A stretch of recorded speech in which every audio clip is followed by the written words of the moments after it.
Salut à toutes et à tous, c'est Cyril71, nous sommes le jeudi 28 décembre 2017. Je vous fais cette petite vidéo, en tout cas je vais essayer de la faire la plus courte possible, car j'ai une connexion qui est un peu lente, donc c'est pas facile.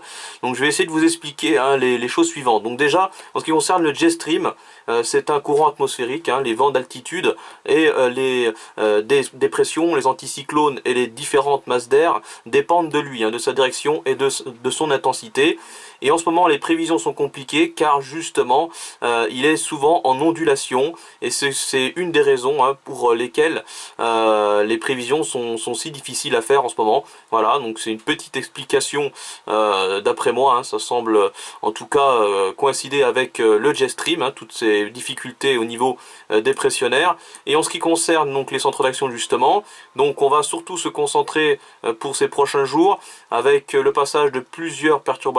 Vous voyez, samedi, les isobars sont assez resserrés, ce qui signifie que les vents seront assez forts sur une bonne moitié nord du pays. Et ensuite, pour la prochaine dépression qu'il faut surveiller, c'est pour lundi. Et vous voyez, elle se situe ici, sur l'Atlantique. Donc là, elle est tout simplement propulsée par le courant de jet, justement.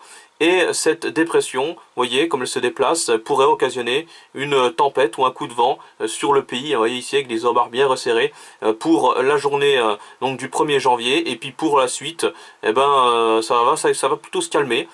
Le risque de tempête semble en tout cas pour l'instant écarté, puisque on a les hautes pressions qui reviennent un petit peu et qui repoussent les dépressions vers le nord.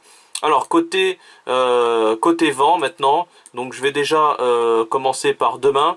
Voilà, avec la première perturbation, la nouvelle perturbation qui arrive, des vents qui seront assez faibles dans l'ensemble, vous voyez ici, donc pas grand chose, mais c'est surtout samedi qu'il faut surveiller, avec l'arrivée de vents plutôt forts. Alors là on est autour de 100 à 120 km/h, voire 130 km/h pour les côtes de la Manche, et les côtes bretonnes également. Ça rentre à l'intérieur des terres pour la matinée de samedi, avec des rafales entre 70 et 90 km/h. Voilà.